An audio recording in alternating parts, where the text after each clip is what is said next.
Miru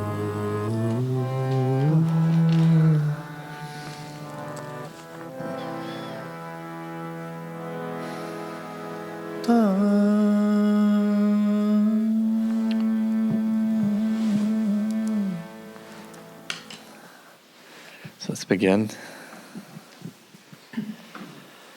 Hands out.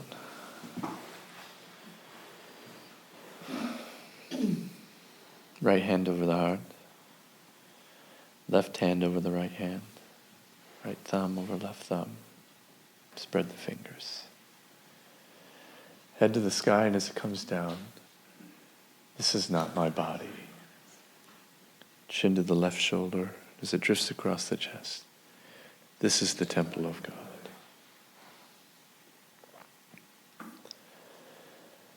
Toward the one, the perfection of love, harmony, and beauty, the only being united with all the illuminated souls who form the embodiment of the Master, the Spirit of guidance.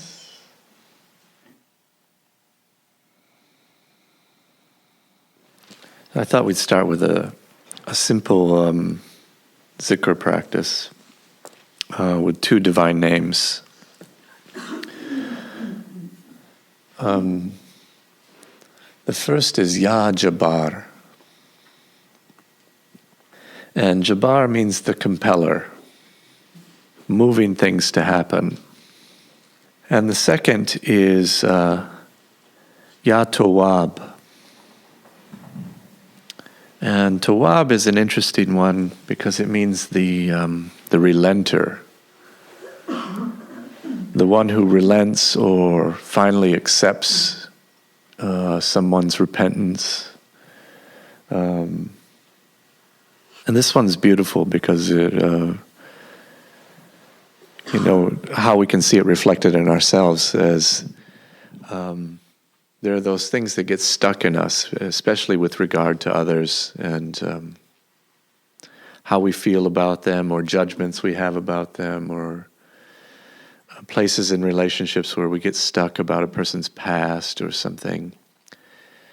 And then there comes a moment where we release, we yield and allow things to just be as they are and accept things as they are.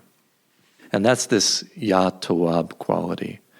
It finally just yields. It stops being stuck. It stops being judgmental. It just yields and forgives and makes space. And so there are these two paired qualities. The one, Ya Jabbar, which is pushing something, is compelling something, trying to get something to happen. And then the other quality is just yielding and making space, relenting. And we'll put the Ya Jabbar on the out-breath. So we'll do this as a fikr. And fikr means that you're just basically putting the wazifa or the mantra on the breath. And so as you're breathing out through your nose gently, just imagine the divine name, Ya Jabbar. And then as you inhale, Ya Tawwab. And that's that relenter. So the compeller going out and the relenter coming in. So breathing out, Ya Jabbar. And breathing in, Ya Tawwab. Ya Jabbar. Breathing in, Ya Tawwab. Ya Jabbar. Ya Tawwab. Ya Jabbar. Ya Tawwab.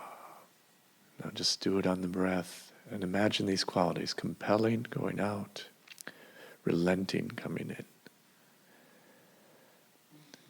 Ya Jabbar. Ya Tawwab. Ya Jabbar. Ya Tawwab, Ya Jabbar, Ya Tawwab, Ya Jabbar, Ya Tawwab, Ya Jabbar, Ya Tawwab, Ya Jabbar, Ya Tawwab, Ya Jabbar, Ya Tawwab, Ya Jabbar, Ya Tawwab.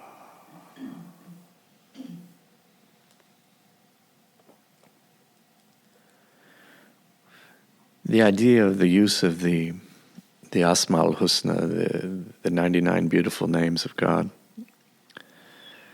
is that these are qualities, divine qualities that are inherent in us and can be used in this way to activate those qualities within ourselves, to stimulate them so that they manifest in our lives.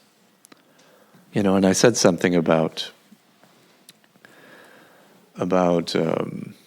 Tawwab being that capacity to release anger, to release resentments, to forgive, to make space, to yield.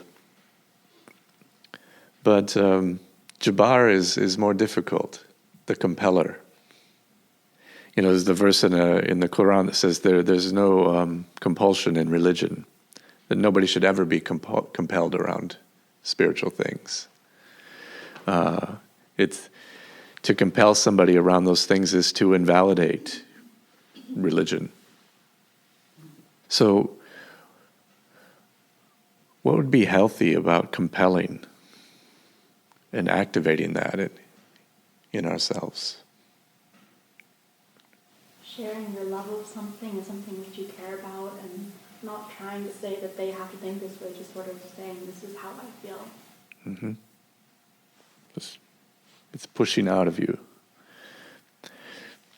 And it doesn't just have to be, I'm compelling somebody else to do it, but there's compellingness coming out of me. That I'm feeling the compelling quality of something, and it's communicating because it's just moving in me. So it doesn't have to be this action of compelling someone to do something. It's that there's a magnetism building around the compellingness of something that we're passionate about, and that's communicating, and it compels naturally. That there's no need to force something on somebody. It's that people can they catch the vibration that's coming out of you. And so that is a lot of what's being cultivated with Ya Jabbar, to set those things that we're truly passionate about, that we truly love and feel deeply passionate about, to start them vibrating in such a way that the compellingness of them communicates to others the thing that we love and that we care about. So to use the different wazi'if like this, these different names, is to try to stimulate those qualities in ourselves. And we do that in different ways. One, by knowing what the name means, you know, what that quality is, and reminding ourselves of where that exists in us, and remembering it enough times so that it gets it churning. And then on a more esoteric level, understanding that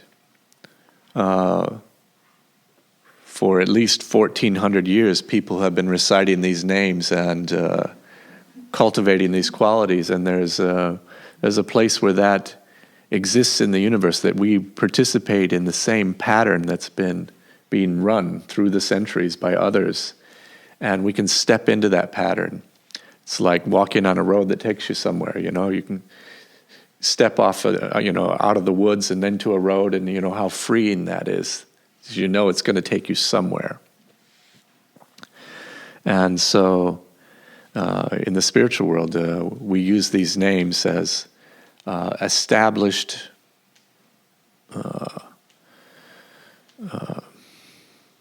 vehicles on the spiritual path.